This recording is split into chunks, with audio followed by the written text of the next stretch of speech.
interviewing you on the radio, but to be with you in person is even better. Thanks, Alex. Thanks for doing the interview. Yeah, I'm really happy to be talking to you. How's the tour going? The tour's been going really great. Machine Head is a great band. Play them on my station, and Suicide Silence is a new band that a lot of people are finding a lot of interest in, and the guys in the opening band, Arcadium, very interesting band too. I like the front man. He's very, very, very timid backstage. When he gets out on stage, he really, besides the fact he looks like he weighs about 80 pounds, he really has got a great persona, and I was surprised. So I think that band's going to have some good things if he eats a couple of cheeseburgers,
Endgame, it's getting just incredible reviews everywhere. I was in a coffee shop today and just opened up the Dallas Observer, and there were two just raving reviews saying it's one of your best albums ever and really avant-garde. What is the message of Endgame? Well, a lot of people thought that was signifying the end of my career because, I've got issues with my skeletal matters and stuff like that, with headbanging and stuff. And with the way that the music business is right now, with the record companies finally getting what they deserve, it's interesting because the music industry is falling as quickly as what we're talking about. Watching again, it's corporate greed in America because it's all the big conglomerate record companies, and like for example, EMI is owned by Thorn, from what I know, and they make the Warhead. So there's a lot of weirdness with who owns the record labels and stuff like that. I love EMI, but I had no idea. I talked to Jello Biafra from the Dead Kennedys, and I asked him to do a side project with me, and he goes, "No way, man, you're on EMI. Those guys make bombs." And I was like, what? So I had no idea. And of course he told me that Oldsmobile made machine guns for the Nazis too and stuff like that, which totally tripped me out, but I had no idea. Well, pretty much everything in one way or another is a subsidiary of the military-industrial complex. It's been like that since the days of Eisenhower. So as long as the message is getting out, I think that's actually to the anger of the establishment. Mm-hmm. So. Well, I had a guy from the UN actually call me up. Not call me up, but he said something about United Abominations, and this shows you how pea-brained this guy was. At the very end, after he tried to discredit me, he says, "Besides, I'm a Metallica fan, anyways." And I thought, what a twat, because I am part Metallica, so what are you saying? That's like going up to somebody who's mulatto and saying they don't have white or black in them. I am part Metallica, so for him to say that, it just shows you why most of the people up there don't know what they're doing, because you have people that are representing stuff, saying childish things like that. That's sandbox mentality. You know what I mean?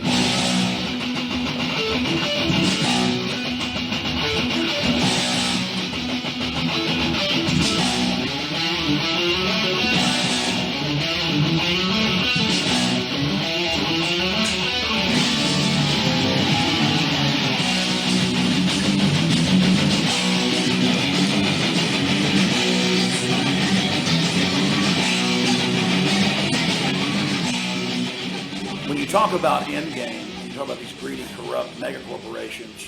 From your own research, what do you believe their endgame is? Well, I believe it's the same thing you and I both believe. Me as a Christian, I believe that it's one world government, one world currency, and it's part of my belief. I said so in Holy Wars. It's part of the master plan. It's what I believe. I ascribe to that when I became a Christian. I know that there's going to be a cataclysmic ramping up of all of these things that we're seeing right now, and it gets worse and it gets worse and it gets worse, and we're watching our country disintegrate right now, and it's scary. When I start thinking that I'm going to be moving with Sean Drover back up to Canada, that's scary. You know, and that's what Endgame is all about. It's about educating our fans and showing them a little bit about what's going on within the previous administration, and you know, that things haven't changed at all, and it's just more of this whole people being run by the people who have the money.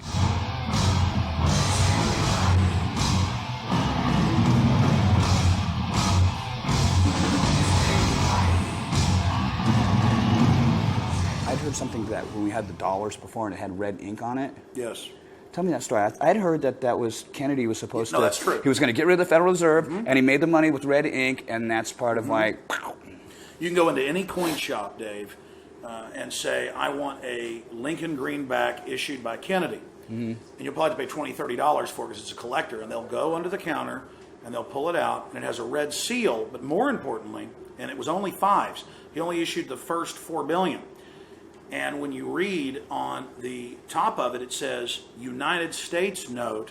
Nowhere does it say Federal Reserve. So it was pre-1913 when the private banks took over. And he signed the executive order to fully phase out, because he didn't want to do it overnight because that would cause some problems, to fully phase out the private banks that had taken over the issuance of currency and credit. And from talking to all the top real researchers on JFK, it wasn't making the decision to pull it out of Vietnam. That was part of it. It wasn't the decision to stop trying to have war with the Soviets. It wasn't the decision to not continue the Bay of Pigs. The main reason they killed him was what you just said, because he was going to take the power away from the money changers. That's what I heard. In fact, I'll mail you a Lincoln greenback. I'll take it.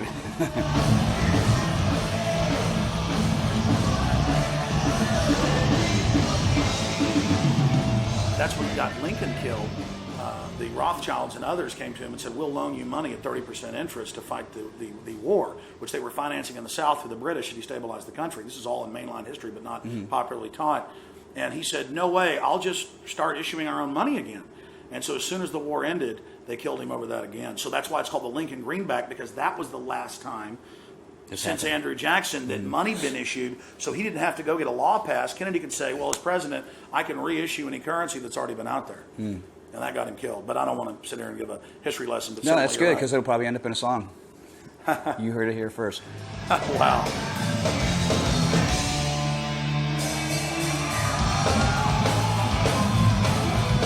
This is the pick of the week by the Dallas Observer for all the concerts going on in Dallas. And it's Justin's pick of the week. And he says, Megadeth have recently put out their masterwork with Endgame, a relentless assault on corruption, FDIC, the banks, military occupations, and the mind scramble of today's world gone insane. With Dave Mustaine's articulate and spiteful delivery and blistering guitar work. Maybe need to be spiteful. Yeah, I guess. On the other, and it just goes on from there. I mean, is that an accurate kind of snapshot of the album? I don't agree with the spiteful part, but yeah, I think so.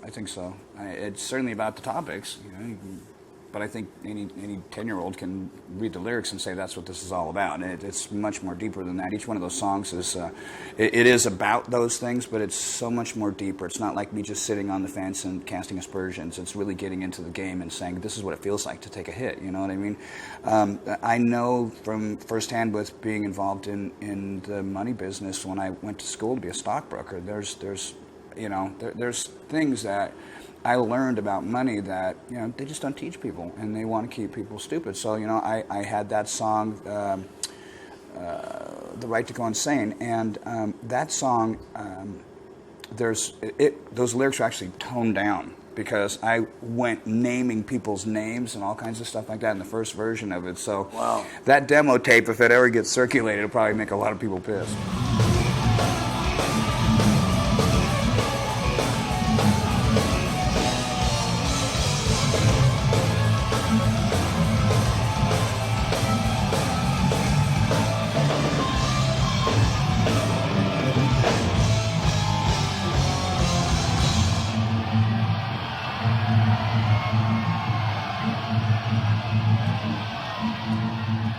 We figure the songs out while we're here. When we do something like this, we get the song in pieces. Like, this is the rhythm track. I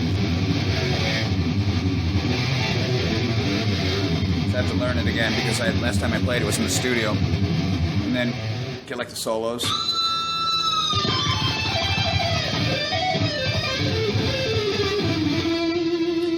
the solo sounds like soloed out. Another solo.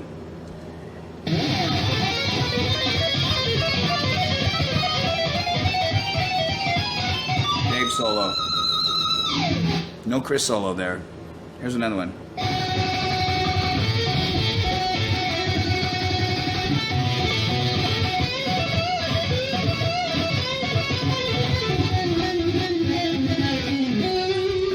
You just keep going back and forth over it until you figure it out. So, and then the whole thing sounds like this. I feel right now we're sitting on some of the, we definitely are on the quintessential lineup, and I think that my songwriting hasn't even been tapped yet because of what just happened with our new guitar player, Chris, coming in. Chris is a genius, and he's an unrealized talent, and it's real easy because, if you go over and you scratch him, he kind of like bleeds music, and so that was really cool for me. We had a ballad on the record called The Hardest Part of Letting Go. I wrote about me and my wife, Pam. She hates the song, consequently, because the second half is about Edgar Allan Poe, the Casco Amontillado, where he takes... what's the guy's name? Fortunato down into the cellars, and he bricks him into the wall. He's mirroring into the wall. And I put that in the lyric, and my wife thinks I want to brick her into a wall somewhere. So she didn't like the song, but we wrote that, and Chris actually contributed on that, and it went from being a good song to being something that was really a masterpiece. And I don't say that because I was involved in it. I say that because the song really is that way. I used to listen to it. I would get really emotional because of what it meant for me with my finding my soulmate, and as soon as she said she didn't like it, I couldn't stand hearing it anymore. So I gotten over that, and I like listening to it again. But to know that we have this potential as a guitar team, and that we can get into some really mind-blowing stuff. Because when Chris came in, a lot of the stuff was already written. We haven't had a chance to really explore what all his talents are yet.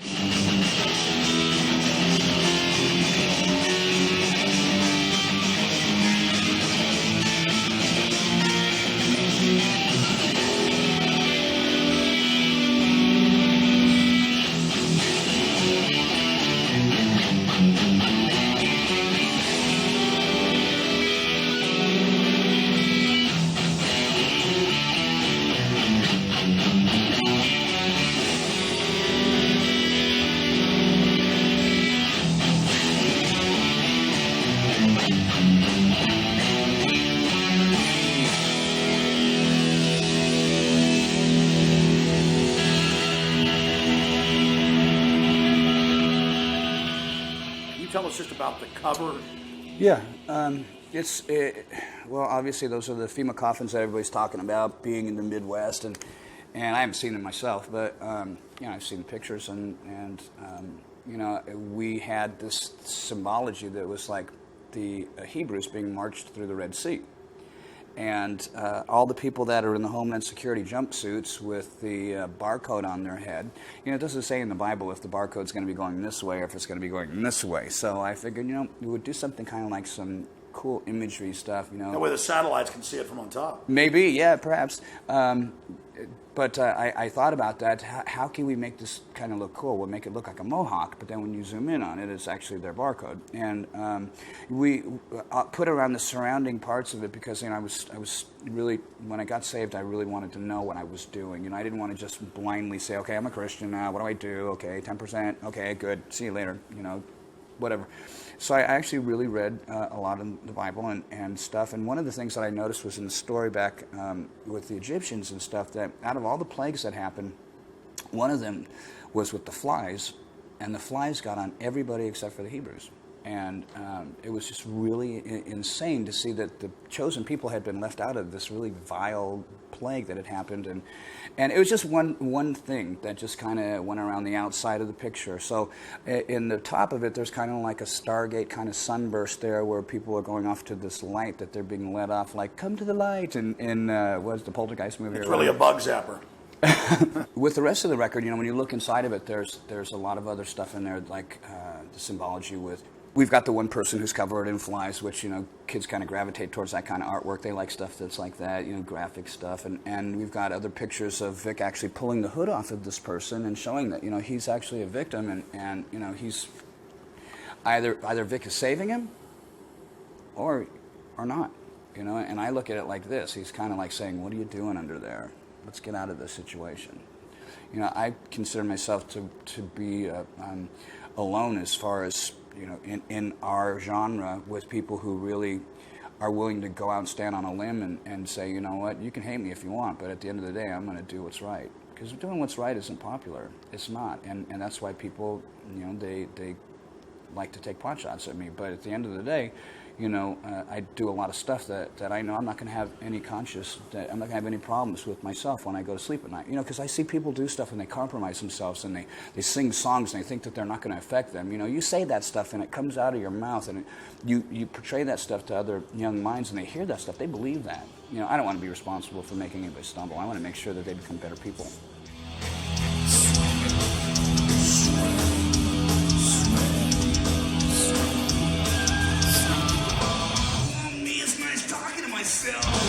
All credit to the Messiah. Someday you too will know my pain. That smile is black tooth grin.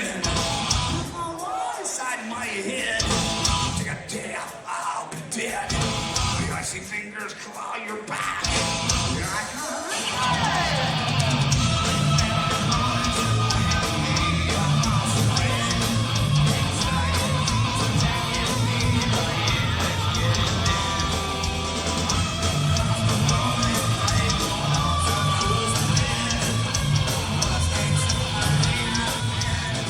In the final equation, you've spoken about a transformation or an awakening. Can you tell us, was that overnight, or was that a process, or was that just going back to something you were at your core? I mean, can you speak about you know, the changes in your life? Yeah, it was pretty simple. I've always believed in God. That's why, you know, the first line of Peace sells, but who's buying says, what do you mean I don't believe in God? I talk to him every day, you know. When I was a kid, I was baptized as a Lutheran when I was 4, and my mom had become a Jehovah's Witness when I was 7, and that's totally ruined my life. And then by the time I turned 15, I was so full of bitterness and just hatred for organized religion that I got into black magic and went down the route of the occult. And although I didn't pursue being a Satanist, you know, I was very much agnostic and probably more atheist than I was anything, because I just didn't want to believe anymore because I was so spiritually abused. So when the time came when my arm had gotten destroyed in 2002, I had that terrible nerve damage to this hand, and oddly it was this one. Anything else would have happened to my body. I could have had a leg cut off and I still would have kept playing, but my moneymaker here stopped working. I had to go, okay, what am I doing wrong here? Because there was a lot of stuff that was going on. And I was on a hill and I saw a cross and I looked at it and I just went, what have I got to lose? I've tried everything else. What have I got to lose? 6 simple words, and I became a Christian, and I see the people that people don't like that are the hypochristians. You know what I mean? That's a good term. Yeah, I made that up. So I look at that and I'm not attracted to that, and I see people that gravitate towards me, towards my family. They want to be with us because they know that they can say certain hard luck stories and we'll feel sorry for them. You know, I'll feel sorry for you, but you ain't getting in. You know, unless it's real, they're not getting in.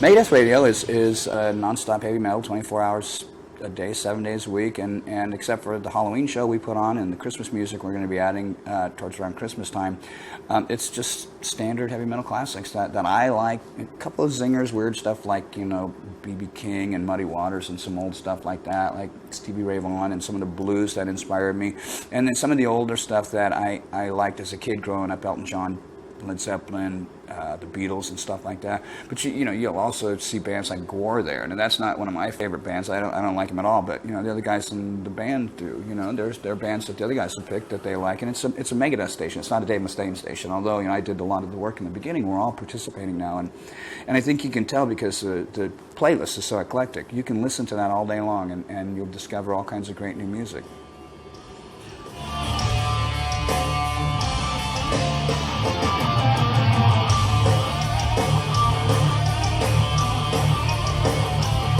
Anything else you'd like to add to the audience out there?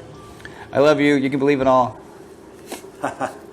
Dave Mustaine, thank you so much for talking to us. You're welcome, Alex. Appreciate God bless it. you, buddy.